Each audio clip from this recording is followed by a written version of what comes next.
Hello, and welcome back to The Critique. Hello. Today, we're digging into a really ambitious two-part video documentary. It's on the rise of Turkish President Recep Tayyip Erdoğan. Yeah, a massive subject. It tries to trace his whole journey, from Istanbul's mayor to this major regional figure, but it focuses really heavily on his relationship with Israel. And it is a high-stakes topic. I mean, you're mixing geopolitics, religion, a leader who's been in power for, 2 decades now? Right. The raw material here is fantastic. I mean, the archival footage, the interviews are great. It's really the assembly, the way it's all put together, that's struggling a bit. That's a good way to put it. All the puzzle pieces are on the table, but the final picture is a little distorted. So we're going to look at this through 4 lenses today: tone, structure, nuance, and the big so what fact. Let's do it. So let's jump straight in. First up, tone and style. Or what I was thinking of as the 0 to 100 problem. Exactly. The documentary opens with a sledgehammer, and I mean the very first minute. You press play, and you're just hit with these clips of people comparing Erdoğan to Hitler. Calling him a Nazi? Yeah. It's a lot. It is intense. And look, I get it. I get the temptation. You want to grab the viewer. Of course. In this media environment, you have maybe 5 seconds. So throwing a Hitler comparison out there feels like a hook. But does it actually serve a documentary that's trying to be a serious analysis? That is the core question, isn't it? The problem isn't that the quotes are fake. No, they're real people saying these things. Right. The issue is the framing. By putting them right at the start with 0 context, you're basically telling the audience that the conclusion has already been reached. The whole thing feels like a polemic. It feels like propaganda, even if it's not meant to be. It just erodes the objectivity. If you start with the volume at 11, there's nowhere else to go. You've killed the suspense. If you tell me he's a monster in the first 10 seconds, I'm just going to spend the rest of the time waiting for the evidence you've picked to prove it. I stop thinking and just wait for the I told you so. Exactly. So, okay, if we take out the shock value, what goes in its place? We still need a strong hook. You can't just open with, a dry biography. No, absolutely not. But you need a narrative hook, not a rhetorical. So the suggestion here is to reframe the entire intro around the central contradiction of the man himself, the whole reformer versus the Sultanite. Which is in the script, isn't it? It's just buried in the middle somewhere? It is, and it's so good. The script has this incredible part about his origin. A boy from Qasim Pasha, a really rough part of Istanbul, a semi-pro footballer. He was the voice of the religious poor fighting the secular elite. That's a compelling character. That's your Walter White moment. You have to understand the chemistry teacher before you can understand Heisenberg. Precisely. So here's the concrete fix. Take those Hitler and Nazi clips and just move them. Put them deep into the second part. There's a whole section on the accusations of anti-Semitism after October 7th.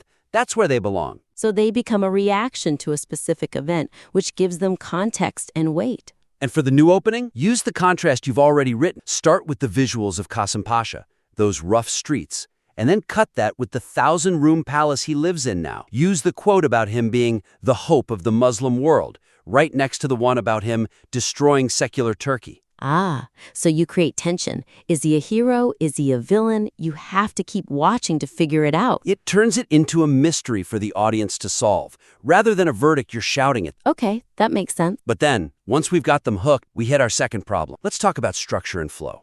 This is where I got a bit of whiplash. The history just feels, jumpy. It's the missing link problem. The script does a good job setting up the golden era of Turkey-Israel relations in the 90s, early 2000s. The military drills, the tourism. Yeah, the pilots training in each other's airspace. And then, bam, we're suddenly at the 2009 Davos 1-minute incident, and then right into the Mavi Marmara flotilla raid in 2010. It feels like he just woke up one morning and decided to flip the country's entire foreign policy on its head. And that's just not how things work. No, the documentary completely glosses over how he got the domestic power to do that. In the 90s, the Turkish military was the absolute guardian of secularism and of the alliance with Israel. Erdogan couldn't just insult Israel. The generals would have kicked him out of office. So the film is treating the symptom, the anti-Israel rhetoric, as the disease. But it's ignoring the political immune system that had to fail first. That's a perfect analogy. So the suggestion is to build a clearer narrative bridge. You have to connect his consolidation of power at home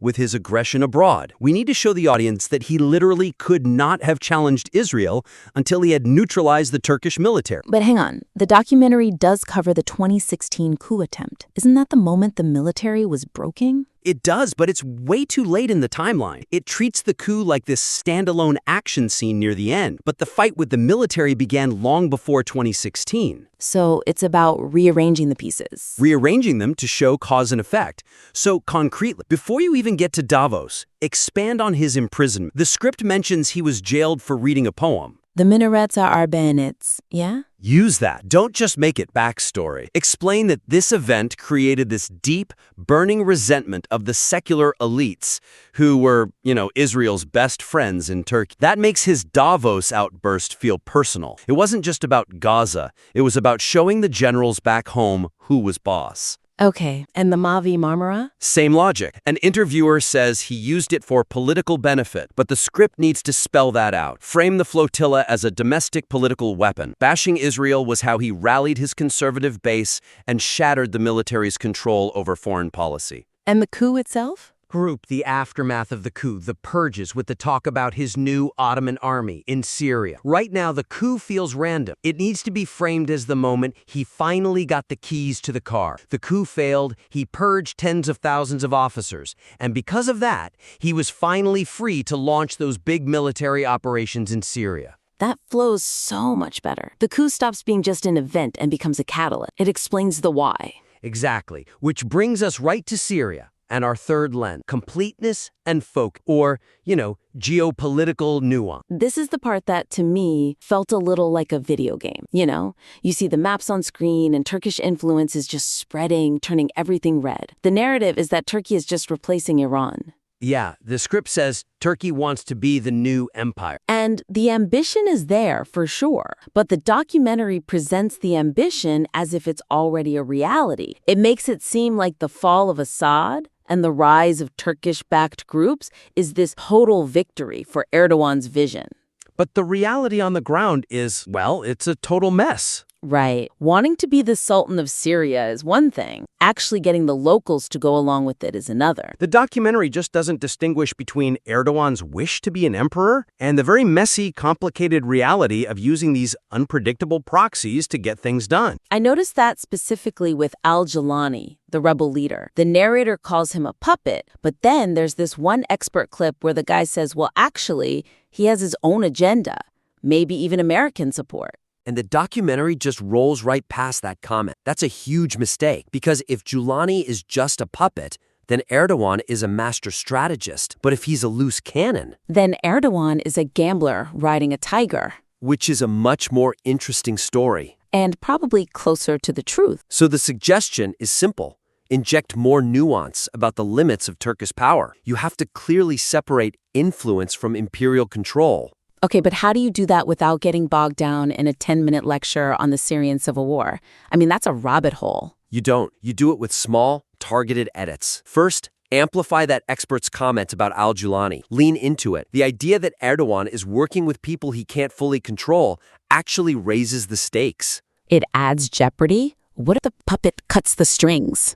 Exact. Second, when you talk about Turkey replacing Iran, clarify why it's so hard. The script just shows arrows on a map. We need to hear about the costs, mention the economic drain of occupying parts of Syria, mention the local resistance. Being an empire is expensive. It's not a game of risk. And finally, a technical point. Check your verb tense. The script talks about the fall of Assad like it's already happened or it's a sure thing. You have to be really careful to distinguish between a possible future and the current reality. If you lose credibility on the facts, you lose the audience. Okay, so we've fixed the opening, we've straightened out the timeline, and we've complicated the picture in Syria in a good way. But there's still a really big piece missing for me, the elephant in the room. The so what factor. This is our last lens, angle and originality. The documentary spends the better part of an hour telling us how dangerous Erdogan is. He's the Sultan, the emperor. He supports Hamas. He threatens war. It paints this picture of a guy who's about to lead a march on Jerusalem. Right. But then, almost as a throwaway line, the script says he's also pragmatic and he needs the West. It mentions the trade ban with Israel, but doesn't really explore it. It feels like a contradiction the film is afraid to really dig into. Is he an ideological warlord, or is he a NATO ally who needs,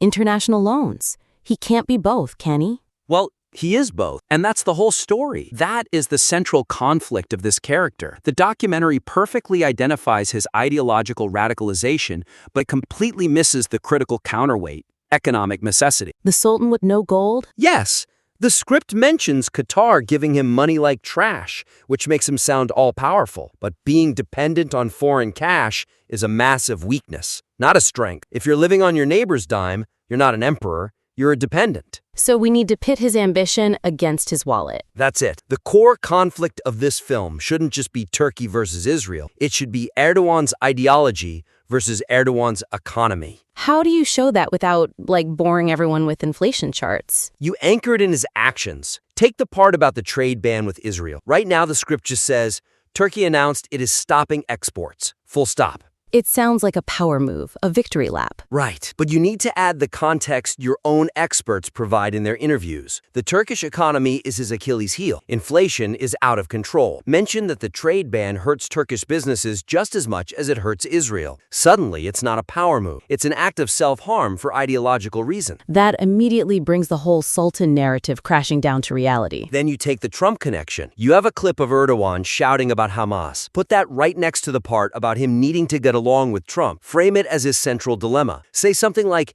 he roars about Hamas for his base at home, but he whispers to Washington to save his banks. That's a powerful image. It makes him look less like a monster and more desperate. And finally, that Qatar alliance. You have to challenge the idea that it's just fuel for his ambition. Explain that this dependency makes him less sovereign, not more. He's just trading one master for another. It adds this layer of intellectual depth. It changes the genre of the film, really. It stops being a horror story about a villain and becomes a tragedy about a flawed man reaching too far. And for this kind of audience, that is a much more compelling story. They don't just want to be scared, they want to understand. So, to recap the plan for the creator, we're getting rid of the Hitler opening to build real suspense. We're fixing the timeline to show the domestic power grab came before the foreign policy pivot.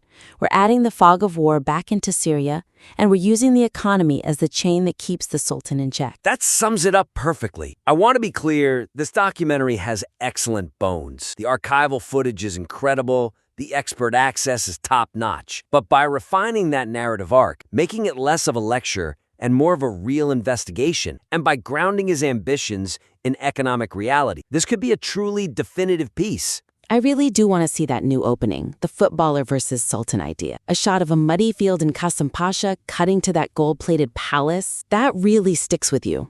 It does. We invite the creator to take these ideas, refine the script, and please send it back to us. We'd love to see where it goes. That's all for this critique. Keep writing. And we'll see you next time.